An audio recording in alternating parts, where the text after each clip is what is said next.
Votre invité aujourd'hui dans la grande interview en direct sur Boursorama, c'est Patrick Artus. Bonjour Patrick. Bonjour David. Ravi de vous retrouver, chef économiste chez Natixis.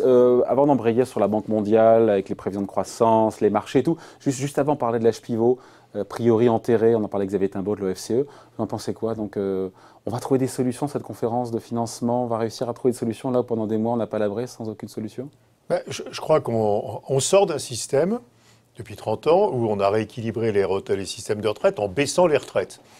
Et essentiellement, en baissant les relatif, pas en absolu. En relatif, en indexant d'abord le salaire de référence dans le secteur privé, en indexant sur les prix et pas sur les salaires, puis en indexant les retraites elles-mêmes sur les prix et pas sur les salaires. Dans un monde où vous avez, disons, à peu près 1% de productivité par an, si vos 25 meilleures années, puis vos 25 années de retraite vous feront perdre 1% chaque année, ça fait 50 ans où vous perdez 1% chaque année. Donc on a... par la désindexation, rééquilibrer les retraites. De manière, pas indolore, mais comme c'est un petit pourcent chaque année... C'est pas indolore du tout. Ça va commencer à être pénible. C'est-à-dire que si vous regardez dans les 20 prochaines années les niveaux des retraites, les taux de remplacement des retraites par rapport au salaire, ils vont fortement baisser. Donc on va vraiment appauvrir les retraités en prolongeant le système courant.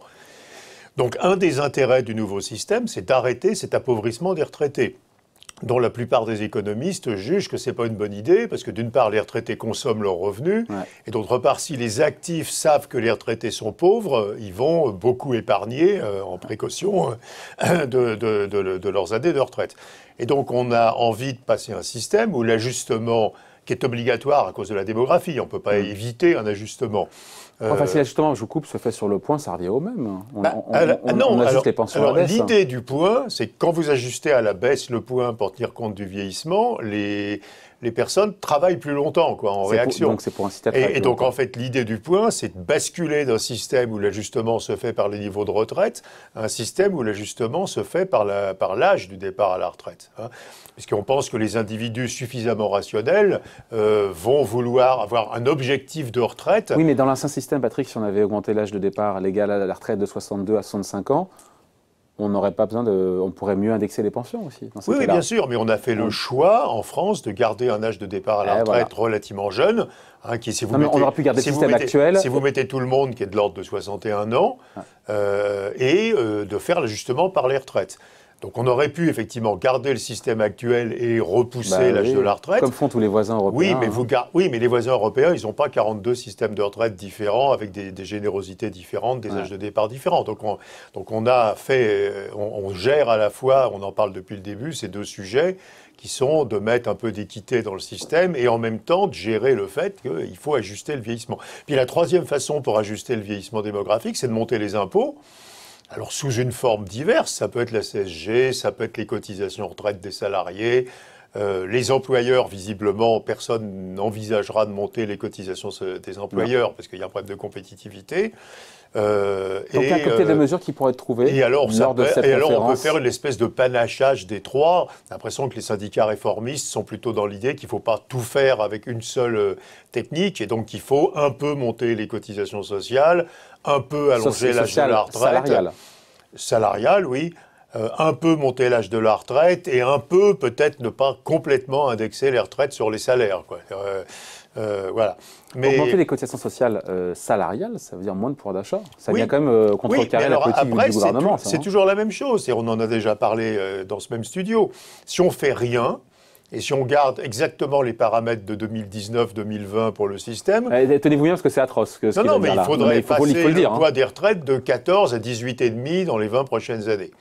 Ce qui veut dire au lieu de prendre 14% du PIB pour le donner aux retraités, on prendrait 18,5% du PIB. Donc on prendrait 4,5 points du PIB aux actifs.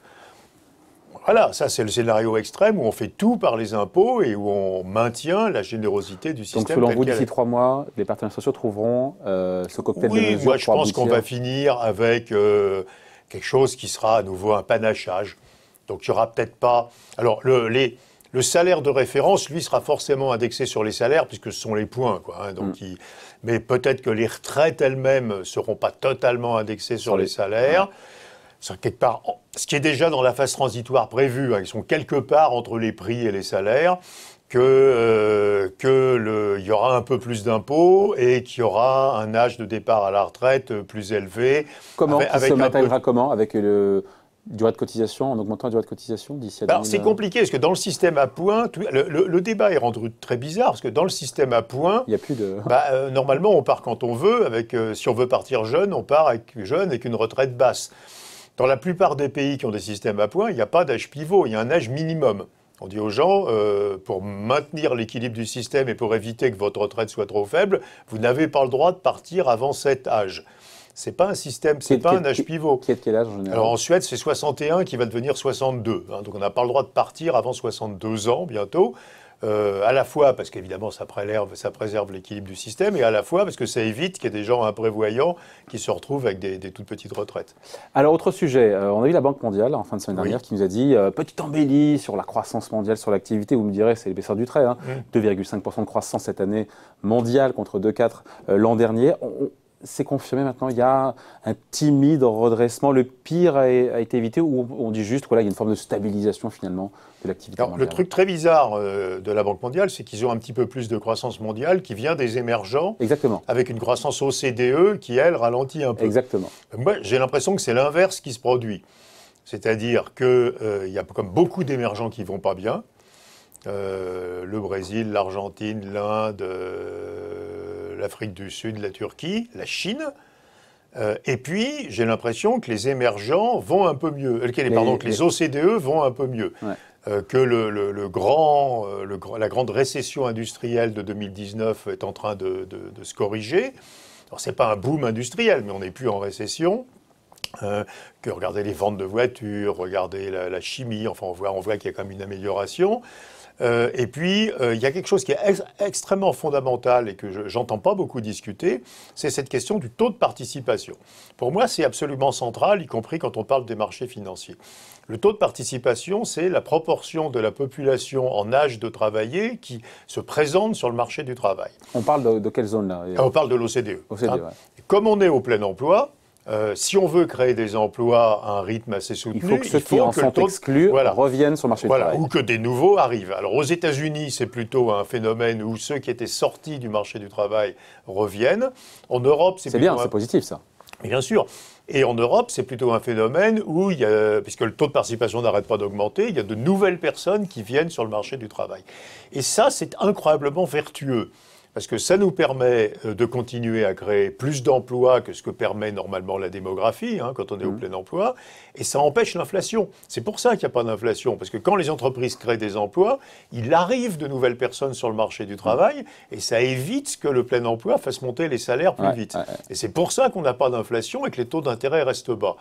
Donc mon sentiment, c'est que tant que les taux de participation continueront à monter, on aura une croissance dans l'OCDE qui est supérieure à ce qui est anticipé aujourd'hui, où je ne crois pas que ce mécanisme soit intégré dans les différentes prévisions, et on n'aura pas d'inflation, c'est-à-dire qu'on va garder des taux d'intérêt bas.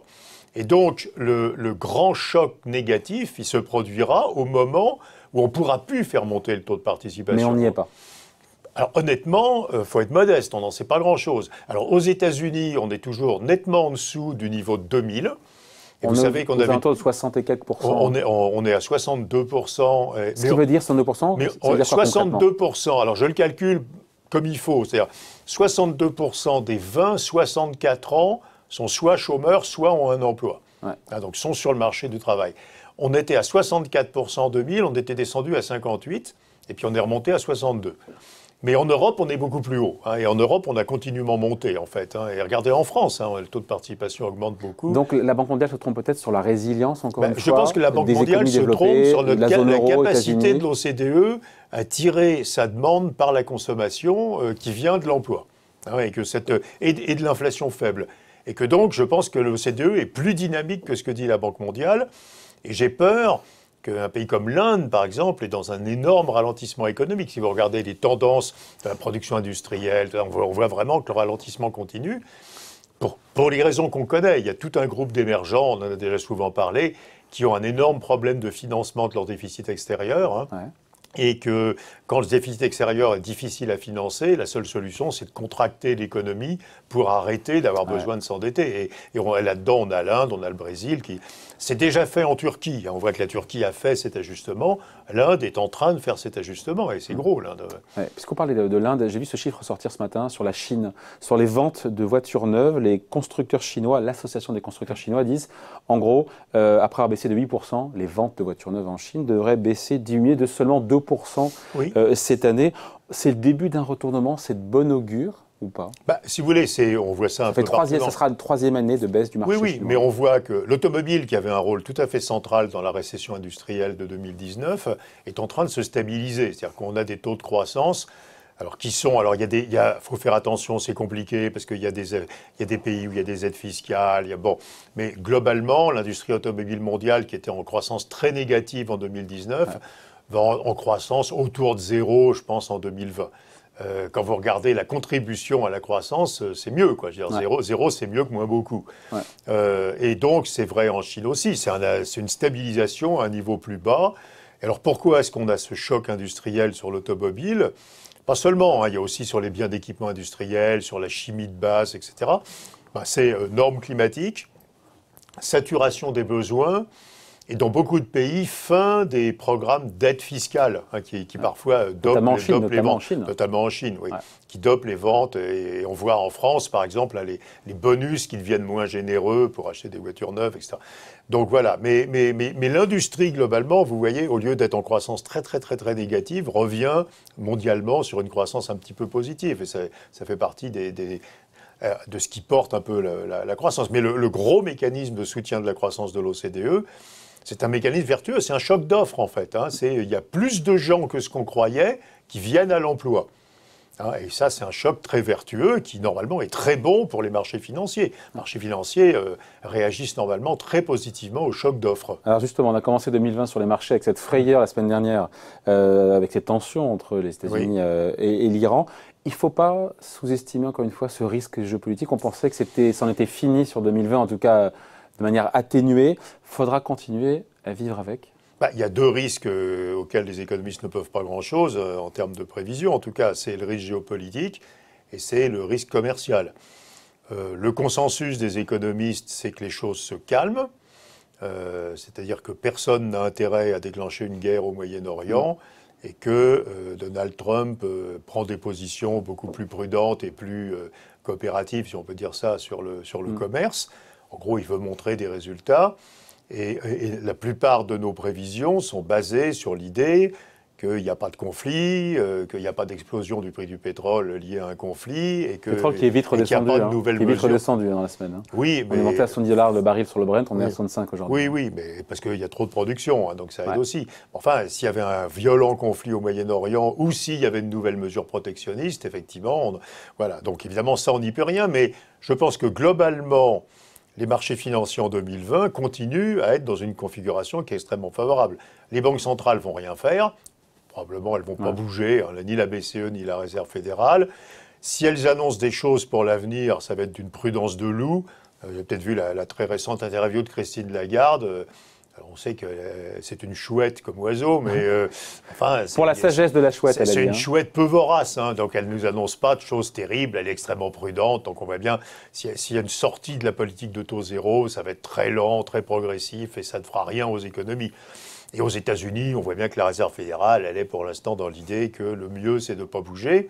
Donc les taux vont rester très bas. La croissance OCDE, je pense, est au-dessus de ce qui est attendu par les consensus, pour les raisons qu'on vient d'évoquer. Mais pas en décélération moins forte ou Non, je pense que la croissance 2020, le rythme... Alors, les moyennes annuelles peuvent être très bizarres, mais le rythme de croissance sur 2020, aux États-Unis en tout cas... 2%, autour de 2%. Va être, je pense largement 2,5%. 2,5, parce que la Banque mondiale est à 1,8. Oui, en moyenne annuelle. Donc méfiez-vous, parce qu'il y a des effets de base terribles. Mais 2,5, honnêtement, 2,5 en rythme de croissance, c'est largement faisable aux États-Unis. La politique budgétaire est expansionniste. L'aversion pour le risque, on a des mesures de l'aversion pour le risque, a incroyablement reculé. Donc on retrouve de l'optimisme, en fait. Donc les effets de richesse sont positifs. Enfin, donc honnêtement... Et les profits des boîtes, j'attends de voir sur le CAC 40. Qu'est-ce qu'on attend sur les profits 2020 ? Je pense qu'ils vont être assez bons. Ils vont être assez bons. Le CAC 40, c'est le monde, c'est pas la France. Ils vont être assez bons.